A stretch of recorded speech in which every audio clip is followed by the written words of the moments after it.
우리 우리 김가수 집사님이 기도하고 나니까 한 사람이 늘었어요? 예, 감사합니다. 그래, 오늘은 무슨 날이죠? 설날. 설날인데, 기쁘고 반가운 날인데, 자손들 다 왔을 건데, 제가 좀 걱정을 해서 했는데, 이제 아니라다니까, 예배 시작하기 전에 빈자리가 많아요. 근데 이제 시작하고 나니까, 다 자리를 몇 분 안 나오신 것 같은데, 채워주신 것도 감사하게 생각하고 있습니다. 자, 오늘 본문의 말씀, 에베소 6장에 있는 말씀인데요. 에베소 6장에 있는 말씀. 말씀의 제목은 에베소 교회를 위한 사도 바울의 권면이라는 말씀의 제목으로, 자, 설날 예배를 하나님 앞에 드리도록 하겠습니다. 이 본문의 말씀은 에베소 성도들을 위해서 사도 바울이 마지막으로 이렇게 기도하고 또 권면하는 그런 말씀이에요. 사도 바울은 이 본문의 말씀을 통하여서 에베소 성도들이 항상 성령 안에서 깨어 기도하기를 첫 번째로 권면하고 있고, 두 번째는 부기호와 같은 진실한 하나님의 일꾼이 되어서 그 모든 일들을 잘 감당하기를 원했고, 마지막으로 세 번째는 변함없이 우리 주 예수 그리스도를 사랑하라, 이렇게 권면하는 아주 귀한 본문의 말씀입니다. 그러니까 이 말씀을 통하여서 에베소에 있는 말씀을 사도 바울이 마무리하고 있습니다. 그러니까 굉장히 은혜롭고 귀한 본문의 말씀이에요. 새해를 이제 음력설을 맞이하는 우리 송안교회 성도들이 이러한 심정으로 올 한 해 살아가셨으면 얼마나 감사할까. 오늘 이 말씀을 통해서 서로 은혜가 되는 시간 갖도록 하겠습니다. 첫 번째, 에베소 교회를 위한 사도 바울의 첫 번째 권면은 18절과 20절에 있는 것처럼 항상 성령 안에서 깨어 기도하라 라고 기도하고 있습니다. 자, 18절 먼저 보시면은요, 18절. 모든 기도와 간구로 하되 무시로 성령 안에서 기도하고 이를 위하여 깨어 구하기를 항상 힘쓰며 여러 성도를 위하여 구하고. 예, 모든 기도와 간구로 하되 이렇게 시작하고 있는데, 사도 바울이 이제 이 권면을 하는 건 신앙생활이라고 하는 건, 우리가 신앙생활하는 건 사단 마귀와의 영적인 전쟁이에요. 그 영적인 전쟁, 마귀와의 영적인 전쟁에서 이기려고 하면 무장을 해야 되는데, 전신갑주를 입고 또 하나님의 말씀으로 무장하고 마귀가 어떠한 존재인지를 바로 깨달아야 하겠지만, 그 모든 것을 이길 수 있는 가장 기본적인 거는 우리가 하나님 앞에 뭐 하는 거예요? 기도하는 것으로. 기도하는 것으로 마귀를 이길 수가 있다는 거예요. 그러니까 그 모든 일들을 할 수 있게끔 하는 능력을 주시는 게 기도이기 때문에 사도 바울이 모든 기도와 간구를 하라 라고 영적인 전쟁에서 승리하기 위해서 기도하는 사람이 되라 라고 이렇게 얘기하고 있는 겁니다. 기도하되, 우리가 하나님 앞에 기도하되 성령 안에서 기도하되 어떻게 기도해야 되는가? 본문의 말씀 18절을 이하에 보게 되면 네 가지로 얘기하고 있어요. 소재 첫 번째로 뭐라고, 어떻게 기도하라고 그랬냐면, 모든 기도와 간구로 하되 어떻게 기도하라고요? 무시로 성령 안에서 기도하라. 무시로 기도하라. 무시로라는 말이 뭐죠? 무시로. 시도 때도 없이.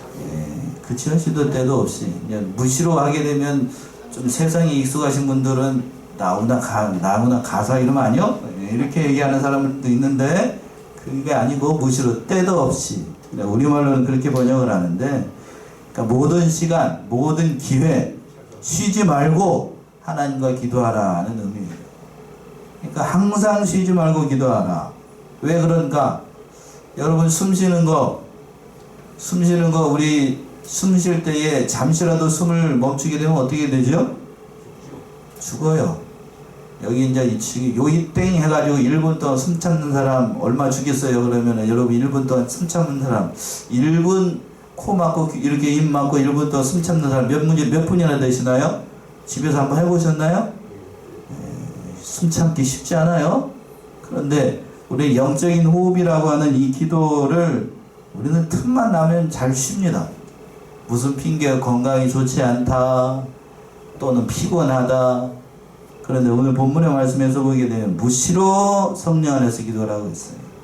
그러니까 하나님과의 이 호흡, 하나님과의 이 교통하는 것, 참으로 우리 인생 가운데 그러니까 늘 쉬지 말고 사도 바울은 기도해야 된다.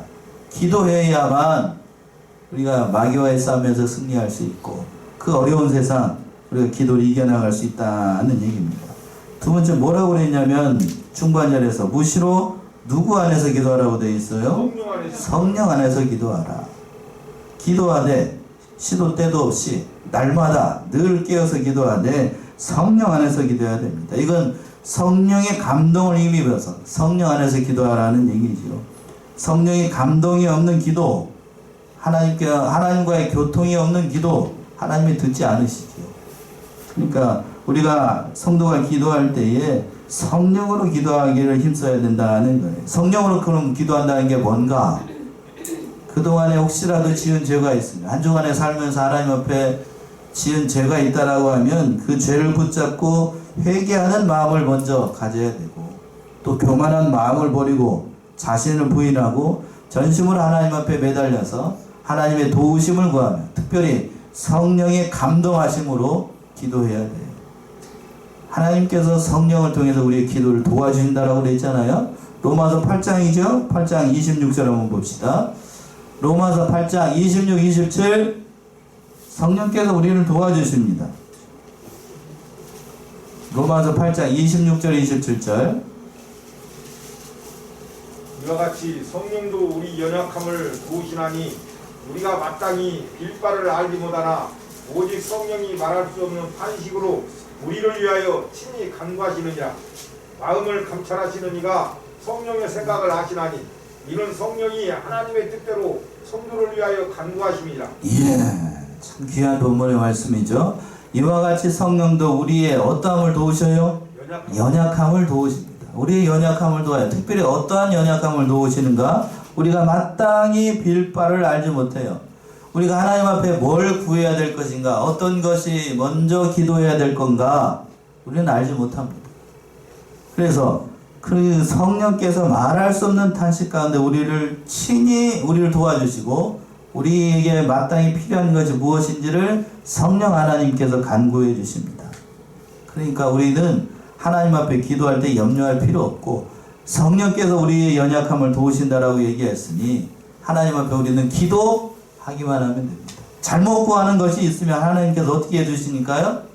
바꿔서 성령께서 말할 수 없는 탄식 가운데 우리를 도와주신다고 했잖아요. 그러니까 늘 기도해야 됩니다. 늘 기도해야 돼요. 또 중요한 사실이 본문으로 돌아와서 18절 하반절에서 보시면 이를 위하여 어떻게 구하라고 되어 있냐면 깨어 기도하라. 깨어서 기도하라.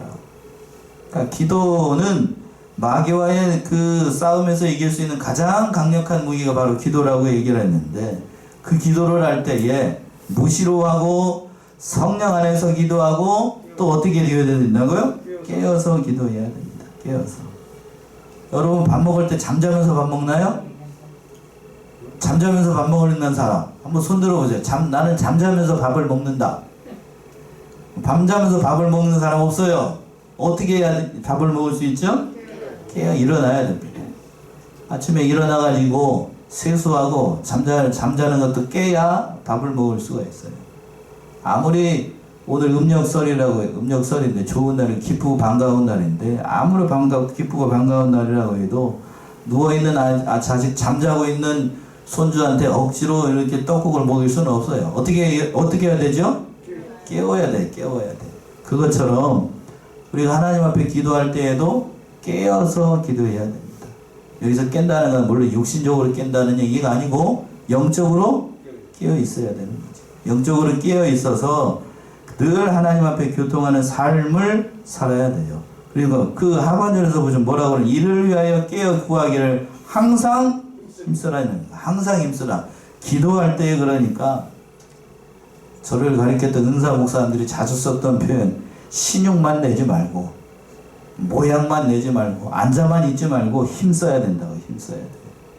그냥 앉아가지고 시간만 대충 때우려고 하면 물론 시간만 대충 때우는 그것도 그냥 자리에 앉아있는 것도 감사하죠. 다른 사람들은 나오지도 않고 그러는데 앉아서 졸기라도 하면 반타작이라고 들었는데 그 자리에 나오지도 않으니까 그것보다는 낫겠지만 그래도 이왕저사 나온 거 힘을 써야 됩니다. 힘을 써야 됩니다. 그러니까 늘 특별히 절기가 있거나 또 오늘같이 좋은 날이 있게 되면 그 육신적인 일만 생각하지 말고 영적인 일을 먼저 생각해야 돼요. 항상 힘을 써야 됩니다. 항상 힘쓰고 기도하는 것, 루터 같은 경우에 하루에 2시간 이상 기도하지 않으면 마귀에게 지는 것이다 라고 이렇게 얘기를 했는데, 제가 이제 신대원에서 공부를 할 때에도 이제 신대원에서 공부를 할 때에도 우리 교단 같은 경우에는 신학생들한테 새벽에 몇 시간 이상 기도하라고 그러냐면 2시간 이상 기도하라고 그럽니다. 2시간. 평소에 기도를 안 해봤던 사람이 2시간 이상 앉아가지고 기도하는 게 쉬운 일일까요? 예, 여러분 2시간 이상 기도하라고 그러면 처음에 기도할 때는 눈 감고 10분 기도하게 되면 그 다음에 1시간을 할 게 없어. 예? 할 게 없다고요. 여러분 기도하라고 그러면 대표기도 5분 하는 것도 절절밀거려? 근데 그걸 2시간을 기도하라고 그러면 저 같은 사람도, 저도 뭐 신학하기 전에는 그냥 일반 성도로 지냈습니다만 눈 감고 이렇게 기도하려고 눈 감고 이렇게 기도거리를 많이 생각해요. 2시간 동안 기도해야 되니까. 해봐도 아무리 길게 해도 제가 해보니까 30분 이 정도면 많이 했겠다 싶어가지고 딱 이렇게 보면 몇 분 지났냐면 처음에 할 때는 10분, 조금 지나니까 20분, 길게 했다 싶으니까 몇 분이요? 30분.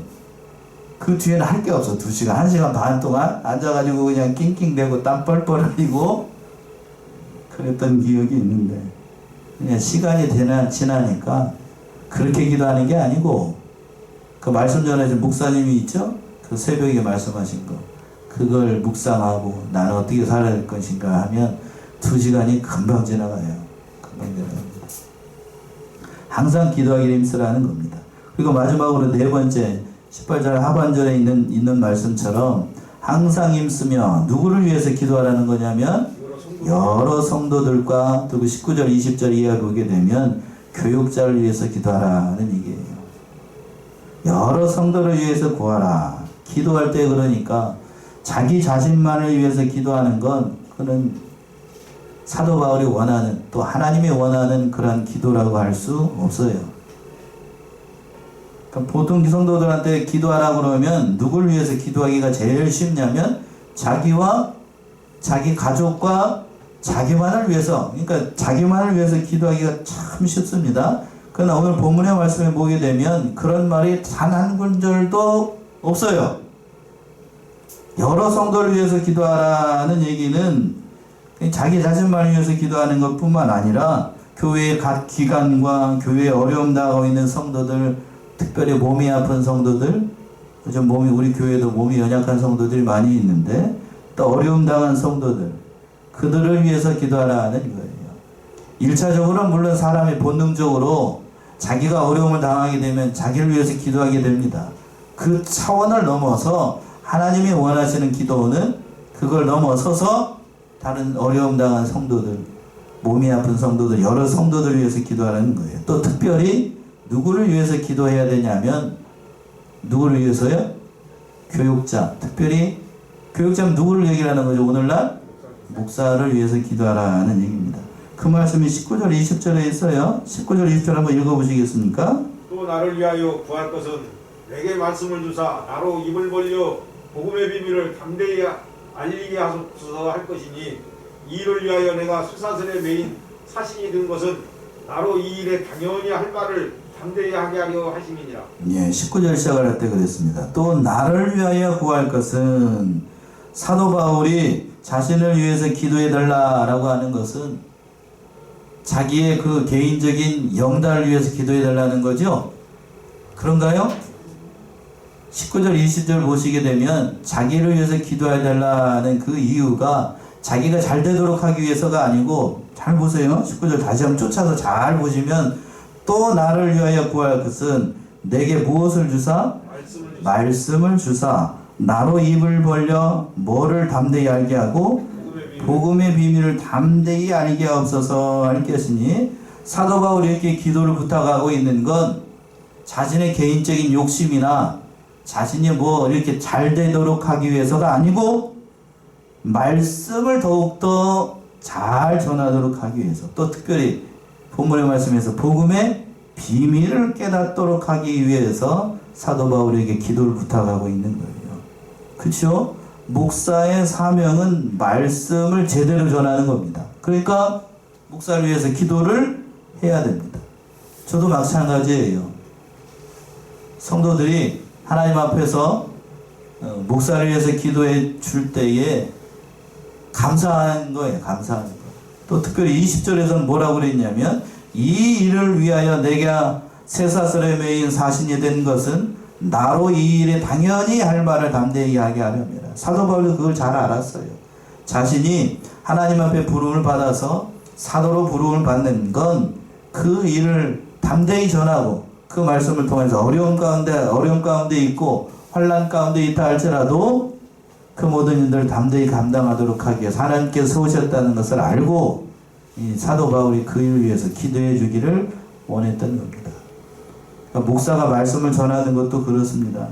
자기 혼자서 잘나서 말씀을 전하는 게 아니고 성도들이 그 일을 잘 감당할 수 있도록 기도해 줘야만 능히 감당을 할 수가 있어요. 그러니까 목사가 교회들 기도를 부탁하는 거, 성도들한테 저를 위해서 좀 기도해 주세요 라고 하는 건 참 어떤 의미에서 보게 되면 염치 없다라고 생각을 하는 사람들도 있는데 그건 그런 게 아니에요. 목사가 잘 되고 영적으로 잘 되고 또 건강해야만 그 모든 교회의 모든 일들도 잘 감당을 할 수 있으니까요. 그렇죠? 예. 그러니까 목사를 위해서 기도하는 것, 또 몸이 연약한 성도를 위해서 기도하는 것, 그렇게 기도하기를 첫 번째 사도 바울이 원하고 있었던 거예요. 두 번째는 21절과 22절에 있는 것처럼 두기고와 같은 진실한 일꾼이 되라 라고 얘기하고 있습니다. 21절 보시면 21절 나의 사정 곧 내가 무엇을 하는지 너희에게도 알게 하려 하노니 사랑을 받은 형제요 주 안에서 진실한 일꾼인 두기고가 모든 일을 너희에게 알게 하리라. 예. 나의 사정 곧 내가 무엇을 하든지 너희에게 알게 하려 하노니 바울이 자신의 그 모든 사정을 공적인 자리에서 이렇게 다 얘기를 하는 거예요. 개인적으로 얘기한 게 아니고 교회에 유익을 줄 목적으로 두기고라는 사람에게 이 편지를 써가지고 이렇게 에베소 교인들에게 이게 모든 사실을 다 알렸던 겁니다. 그렇다고 하면 이 두기고라고 하는 사람이 어떠한 사람이었는가? 오늘 본문의 말씀에 들어보게 되면 세 가지 특징이 등장하고 있어요.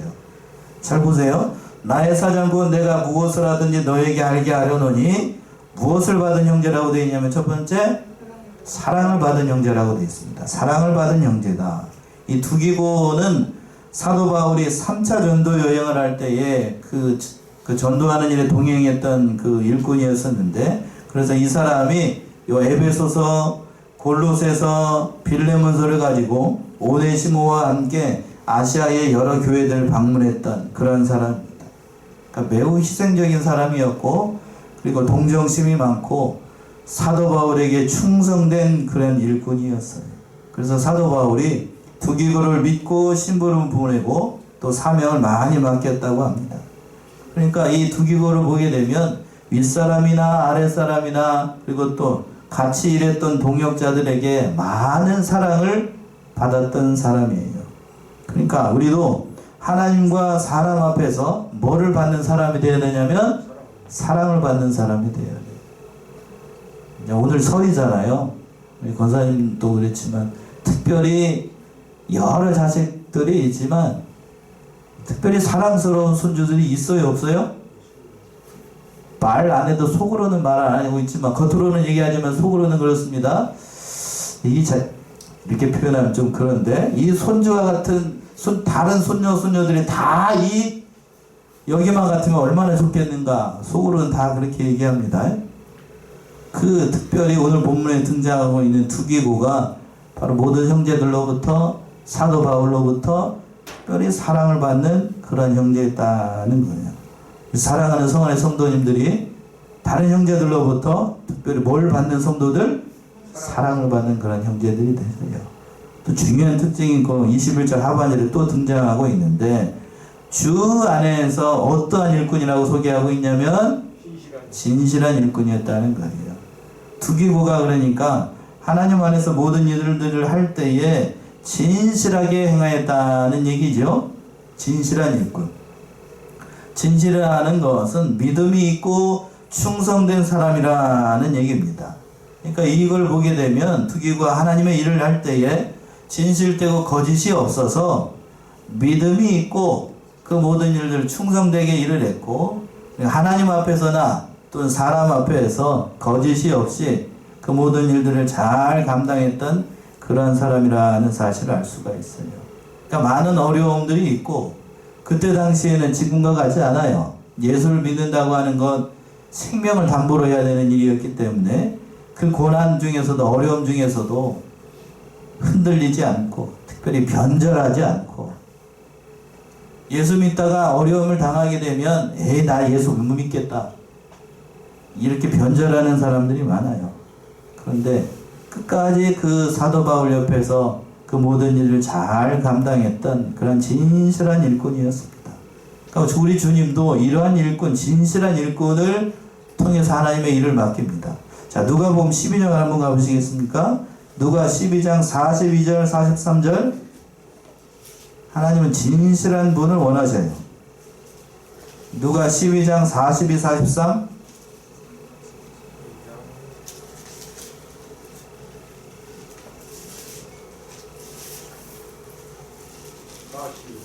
2절 43절 누가 12장 주께서 가라사대 지혜 있고 진실한 첩기가 되어 주인에게 그 집 종들을 맡아 때를 따라 양식을 나누어 줄 자가 누구냐?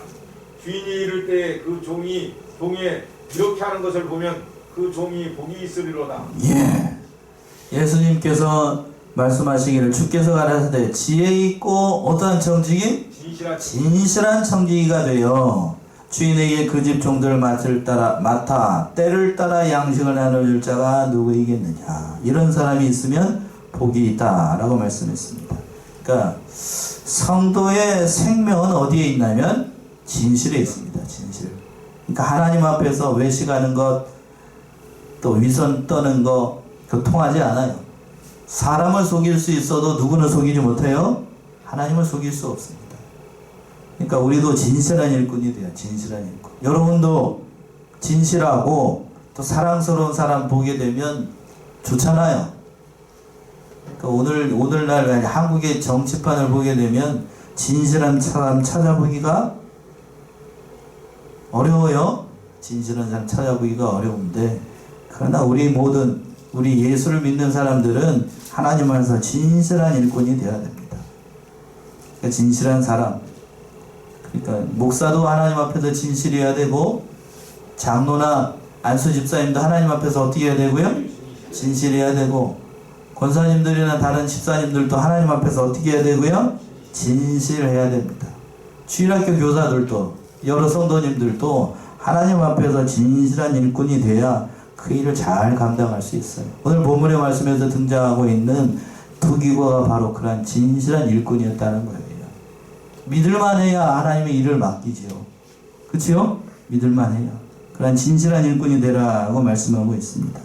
마지막으로는 모든 일을 맡길 만한 신실한 동역자가 된다는 거예요. 22절 말씀이 그 말씀인데 22절 우리 사정을 알게 하고 또 너희 마음을 이루하게 하기 위하여 내가 특별히 저를 너희에게 보내었노라. 예. 22절 보시면 우리가 사정을 알게 하고 또 너희의 마음을 어떻게 하기 위하여? 위로하기 위하여 내가 특별히 저를 너희에게 보냈다. 특별히 저를 보냈다라고 되어 있습니다. 특별히 보냈다라는 얘기는 사도 바울로부터 신임을 받은 사람이라는 얘기죠. 신임을 받았던 신실한 동역자였다는 거예요. 우리의 사정을 너희에게 알고 또 너희의 마음을 위로하기 위해서 사도 바울이 두기고를 보냈습니다. 교인들의 마음을 위로하기 위해서. 이때 당시 사도 바울이 에베소서를 쓸 때에 사도 바울이 로마의 감옥에 잡혀 있었어요. 그러니까 사도 바울이 직접 갈 수가 있어요? 없어요? 없어요. 그러니까 믿을만하고 가장 믿을만한 사람, 이 두기고라고 하는 사람한테 이 에베소서를 써가지고 에베소 교인들한테 편지로 보냈던 겁니다. 그러니까 그러한 어려움 가운데 있는 사도 바울을 떠나지 않고 끝까지 로마의 감옥에서 그 모든 형편을 살폈던 게 이 두기고였다는 거예요. 그러니까 아무리 어려운 일이 있어도 교인들의 사정을 잘 헤아리고 특별히 목사의 마음을 잘 헤아려서 이 본문에 등장하고 있는 두 기구가 바로 사도 바울의 마음을 잘 헤아려 가지고 그 모든 일들을 잘 했던 거예요. 우리 사랑하는 성안의 성도님들이 두 기구와 같은 올 한 해 그런 진실하고 믿을만하고 또 사랑스러운 하나님의 사람들이 다 되시기 바랍니다. 마지막으로 세 번째는 23절과 24절에 있는 것처럼 변함없이 주 예수 그리스도를 사랑해야 된다. 그 말씀을 하고 있습니다. 23절, 24절이요. 아버지 하나님과 주 예수 그리스도에게로부터 평안과 믿음을 겸한 사랑이 형제들에게 있을지어다. 우리 주 예수 그리스도를 변함없이 사랑하는 모든 자에게 은혜가 있을지어다. 예, 24절 먼저 보시면 그랬죠. 우리 주 예수 그리스도를 변함없이 뭐하는 자에게? 사랑하는 모든 자에게 뭐가 있을지어다? 은혜가 있을지어다. 그러니까 이 말의 뜻은 우리 주 예수 그리스도를 변함없이 사랑해야 된다는 얘기예요. 예수님을 사랑하되 좋을 때만 사랑하는 게 사랑 아닙니다. 자, 우리 권사님 앞에 가정 앉아 있는데 옆에 성도님들 한번 보시고 옆에 저기 남편이나 아내 처음에는 사랑스러웠죠. 저도 그렇습니다. 옆에 그냥 얼굴만 봐도 사랑스럽습니다. 심지어는 밥 먹을 때 방귀를 껴도 신혼 때에는 사랑스럽던가요? 안 사랑스럽던가요? 방귀를 밥 먹다가 방귀를 꼈어요. 그래도 방귀를 껴도 어떻게 돼요? 사랑스럽습니다. 근데 조금 지나게 되면 밥 먹다가 방귀 끼면 어떻게 되죠? 뭐라고 얘기를 합니까? 뭐라고 얘기를 해요? 내 자신에게 손을 얹고 양심에 손을 얹고 그렇게 얘기를 해요. 차마 얘기 못할 말들을 하죠. 인격이 다 드러나게 된다고. 인격이 다 드러나. 그러나 사람의 사랑이라는 건 그렇습니다. 사람의 사랑이라는 건 아무리 이 살을 맞대고 사는 부부지간이라고 해도 변해요. 변하지 않을 것 같아도 변합니다. 그러나 하나님의 사랑은, 우리 주님의 사랑은 시간과 뭘 충원을 한다라고 해서 그걸 변할까요? 안 변할까요? 변하지 않아요. 진실합니다. 변함이 없어요. 우리 주님께서, 우리 예수님께서 우리를 끝까지 사랑하시고 변함없이 사랑하셨던 것처럼 우리도 그와 같이 사랑해야 된다는 거예요. 어떻게 사랑하셨습니까? 로마서를 한번 가보세요. 로마서 8장 35절에서부터 39절 한번 봅시다. 로마 8장 35에서 39. 로마서 8장 35에서 39. 누가 우리를 그리스도의 사랑에서 끊으리요? 환난이나 곤고나 핍박이나 기근이나 적신이나 위험이나 칼이랴 기록된가 우리가 종일 주를 위하여 죽임을 당케 되며 도살할 양같이 여김을 받았나이다 한것 같으니라. 그러나 이 모든 일에 우리를 사랑하시는 이로 말미암아 우리가 넉넉히 이기느니라. 내가 확신하노니 사망이나 생명이나 천사들이나 권세자들이나 현대일이나 장래일이나 능력이나 높음이나 깊음이나 다른 아무 피조물이라도 우리를 주 그리스도 예수 안에 있는 하나님의 사랑에서 끊을 수 없으리라. 예. 38절의 말씀이 참 귀한 말씀입니다. 38, 39에서 그랬죠. 35절 먼저 보시면 우리가 누구를 그리스도의 사랑에서 끊으리요? 환난이나 공고나 핍박이나 기근이나 적신이나 위험이나 칼이랴. 그러고 난 다음 38절 내가 확신하노니 사망이나 생명이나 천사들이나 권세자들이나 현재일이나 장래일이나 능력이나 높음이나 깊음이나 아무 피조물이라도 우리를 우리 주 그리스도 예수 안에 있는 하나님의 무엇에서? 사랑에서 끊을 수 없다. 변함없이 우리를 사랑하시는 분이 하나님이시고 그 하나님께서 우리를 사랑하기 위해서 예수 그리스도를 이 땅에 보내셔가지고 우리를 사랑해 주셨습니다. 그 하나님의 사랑, 예수 그리스도를 통해서 보내주신 그 하나님의 사랑은 변함이 없습니다. 우리가 어떠하다라고 해서 우리가 잘 믿든지 못 믿든지 우리를 향한 하나님의 사랑은 변함이 없습니다. 그와 같이 변함이 없었던 것처럼 우리 하나님의 사랑을 받은 우리 형제들이 주님 안에서 변함없이 사랑해야 됩니다. 특별히 누구를 사랑해야 되는가? 예수 그리스도를 변함없이 사랑하라는 얘기예요. 이랬다가 저랬다가 나에게 잘해줄 때는 사랑하고 변덕을 부리면 사람 사이에서도 그랬잖아요. 사람 사이에서도 이랬다 저랬다 하고 막 왔다 갔다 하고 그런 사람들 사랑하기 쉽지 않잖아요. 그처럼 하나님의 사랑이 변함이 없는 거죠. 우리도 하나님을 향한 사랑, 특별히 그리스도를 향한 사랑이 변함이 없어야 돼. 변함이 없어야 됩니다. 믿음 생활하다가 고난당하고 어려움 당하고 또 여러 가지로 괴로운 일을 만날 때 있어요. 특별히 오늘 본문의 말씀에 등장하고 있는 사도 바울은 그 복음 때문에 고난을 당하고 심지어 어디까지 갇히게 됐냐면 감옥에 갇히기도 했어요. 그러나 그 감옥에 갇힌 환경 가운데서도 사도 바울은 믿음이 변함이 없었습니다. 하나님을 향한 사랑, 예수 그리스도를 사랑하는 사랑이 흔들리지 않았어요. 심지어는 옥에 갇혔을 때에도 하나님을 찬송했습니다.